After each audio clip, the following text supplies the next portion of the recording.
I'm Natalia Bonner. Welcome back. All right, you all know I have been loving playing with my brand new Sway machine quilting rulers. Not only have I been using them to machine quilt beautiful spines on feathers and fun motifs on blocks, but they're also fabulous for machine quilting scallop borders. So this adorable quilt is one that I recently custom machine quilted for my client Toby and had so much fun doing so. It's such a whimsical quilt that this scallop border around the outside really was the perfect way to finish off the outside of this quilt. In today's video, I'll walk you through my process of measuring and then marking and then machine quilting this fun scallop border using both the Sway 3 and the Sway 4 machine quilting rulers. I will be doing a bit of marking, so I'm going to be using the blue Mark Be Gone marker for my markings. You know I love that marker, but always make sure that you have removed your markings 100% before you apply any heat. You don't want any of that ink to stay in your quilts. The thread that I'm going to be using here today is So Fine color number 504 on the top. It blends so nicely with this quilt top. And then in my bobbin, I am using the pre-wound bobbins by Superior Threads, color number 620. It just blends perfectly on this quilt backing. I am using one layer of the Quilter's Dream Poly Deluxe batting just to give me a nice bit of loft and texture throughout this whole quilt. So I do have a new PNQ Academy video available where I will share my full process of custom machine quilting, not only this outside border, but all the rest of the body of this adorable quilt. It was very time consuming, but the end result was definitely worth it. So don't forget to hop over to our website, peaceandquilt.com, where you can enroll in the PNQ Academy at any time. I'm going to be doing my quilting here today on my Gamble 22-inch machine. Obviously, this is going to be hand-guided quilting using machine quilting rulers. Anytime that you do machine quilting with machine quilting rulers, make sure you have a ruler foot on your machine. I recommend picking that up from your machine manufacturer. And then I also recommend having a large flat extended base plate around the throat of your machine. So you can also pick this up from your machine dealer. I do recommend those products if you're working on a long arm or a sit-down machine.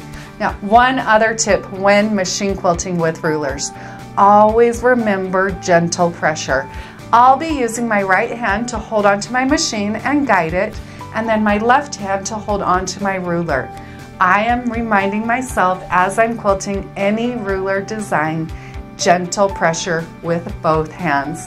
You'll find that you'll end up with better results overall if you can remember that simple tool. Alrighty friends, let's hop over to my machine and let's get stitching.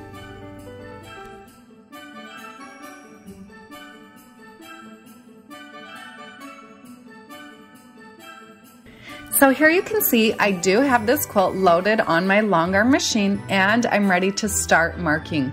Now before I did actually load the quilt on the machine, I did measure across this top portion where you can see I'm measuring right now, and I also measured across the bottom and actual top of the quilt. So what are the sides loaded on the machine? I like to do that before so that I can know what type of measurements I'm working with, what size of measurements I'm working with to create these scallop borders. Once I've determined the size of scallop that I think is going to be the best divisible along this border, then I'm going to start out by doing a bit of marking. You'll notice here how I have moved my foldable tape measure over about 1.5 inches. I have decided that I want this scallop to be 3-inch scallops. So they're going to be kind of a smaller, more whimsical looking scallop. Around my corner, I am going to use half of what the scallops through the main portion of the border are. I'll use half, move over that distance, and then from there start marking every 3 inches. Once I have that all measured out, now I'm ready to begin quilting. Here you can see I'm using my Sway 3 machine quilting ruler. I'm using the straight side of the ruler to help me stitch in my ditch between that stripe border and the outside solid colored border. Now, you're also going to look at this and say, I thought you made markings every 3 inches. Well, I did, but when I first went through and marked, I actually was off on my measurements. So then I went back through and remarked it a second time, making the correct measurements. I didn't want to mistake those marked lines and wait for them to dry before remarking. So the second set of lines, I just made it a bit longer, marked those increments, and now I know to just mark to the longer lines. I personally love the look of Stitch in the Ditch. I just love how it divides up spaces really nicely and helps quilts just have that extra bit of custom look. So I do often stitch in the ditch around my borders and around my blocks. I don't always do it first, sometimes it's last. I don't believe in the quilt police, so whatever works best for you and you're finding the best results. Once I've stitched in the ditch all the way across from left side to right side, I'll stop, cut my threads, and move back over to the left side of the quilt. I am most comfortable working on my Gamma long arm machine, working across my quilts from left to right, so that's why often in my quilting you will see me stop and start and move back over to the left side of the quilt. Working on that left side of the quilt, I'll start quilting as far down as my throat space will allow. You'll see I'll use my Sway 3 machine quilting ruler to stitch the first 2 point-to-point curved lines. Then when I get to my corner, I'm going to do just a bit of marking. You're seeing here that I'm using my foldable tape measure and I'm measuring how deep of a curve I have on those scallops. Then I'm going to my corner and marking the same distance out in that corner. I actually decided here to make my corners a tiny bit larger, so I actually went out about 1 inch further with that corner marking. Then I switched to the Sway 4 machine quilting ruler and stitch point-to-point curves around that corner. So now each of my 4 corners is going to be a bit larger and just kind of stand out a little bit more. Once I've stitched that point-to-point curve around my corner, now I'm switching back to the Sway 3 machine quilting ruler, lining up that ruler. Now because I am stitching here true 3-inch scallops, even though I've gone through and marked those increments, I'm also lining up the marked line that goes right through the curved end on the Sway 3 machine quilting ruler, right on top of that ditch. I'll hold it there using gentle pressure and stitch point-to-point curves. For designs like this, even though I can just use the spacing that the ruler gives me, often you'll see that I do like to go through and mark out before, just to make sure, kind of keeping myself in check and making sure that my scallops are truly staying the size that I want them to. So as I continue quilting, once I've stitched across that top border, and as far down as my throat space will allow, I'll also quilt the body of my quilt. As I advance my quilt on my machine, I will repeat that same process, but as I'll show here, you'll see that now I'm just going to break my border down into small sections, so whatever fits in my throat space. Here, the way that I have my quilt advanced, I don't have a lot of room in my throat space, so I'm just going to stitch out 2 scallops. I'll start out here like I did on the top. So here I'm working on the side of the quilt. I'm going to first stitch in the ditch using my Sway 3 machine quilting ruler. Then I'll adjust the Sway 3 machine quilting ruler and stitch 2 point-to-point scallops, or 2 more of those point-to-point curved lines, working back down. Once I've worked my way back down, now I'm going to start to fill in the outside portion. All the way around the quilt, on the outside portion of that scallop border, I chose to quilt straight lines. I love the way that straight lines next to a scallop border really just let the scallops stand out. They kind of become secondary and, you know, let those scallops really shine. So a fun way to quilt straight lines is by alternating your spacing. Here you can see that I am alternating the spacing between my lines, and I'm working between 1/2 inch spacing and 1/4 inch spacing. As I glide my ruler foot along the side of my 4-in-1 machine quilting ruler, you'll notice that I am slightly moving my ruler up as I go. For 1/4 inch spacing, I use the side of my ruler and line that up right on top of my previous stitch line. For 1/2 inch spacing, then I'll line the first marked line on the 4-in-1 machine quilting ruler up right on top of the previous stitch line. And then I just work my way. You'll see here that I am most natural, working, pushing away from my body. So I'll start as far down as my throat space will allow and then push away. So as I continue to work my way down my quilt, you'll see a little sneak peek there in the background of how I quilted the body of the quilt. It's super cute. Don't forget to hop over to the PNQ Academy, where I do have an exclusive in-depth video sharing my process of how I machine quilted the rest of this quilt. But again, here you can see that I'm working back and forth between the Sway 3 and Sway 4 machine quilting rulers to work my way around my corner, quilting those fun scallops. As I work my way around my corners with those straight lines, often on scallop borders, I like to make my corners look like they're mitered. So here, this quilt actually does have a mitered border. It's the way that it was pieced, but often quilts don't have a mitered border. If they don't, I'll use the blue Mark Beyond marker and I will draw a mitered line, and that will be the reference point as I quilt my straight lines. So I'll start out here, continuing down that side border. Again, I'm more comfortable pushing away, so I start out at the bottom of that first scallop. Then from there, I'll fill in that space with those straight lines.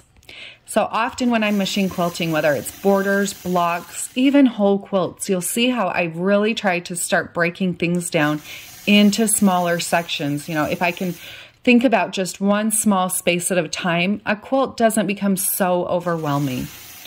Now I'm going to work back down to that corner. I still want to work with that same spacing, the 1/2 inch, 1/4 inch spacing. So I'll line up my machine quilting ruler, here the 4-in-1 machine quilting ruler. First I'll stitch out that 1/2 inch spacing, then I'll move over to 1/4 inch spacing. And you'll see that I'll stitch right to that mitered line with each stitch. Stop, adjust my ruler, always remember gentle pressure, and then I'll continue on filling in that corner. So this is just a fun way to make simple lines create beautiful corners with your machine quilting.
I hope you all found just a bit of inspiration from this adorable quilt. Like I mentioned, you can find more of my process of machine quilting this awesome quilt, plus hundreds of others, in the PNQ Academy. Find all the details on our website, peaceandquilt.com.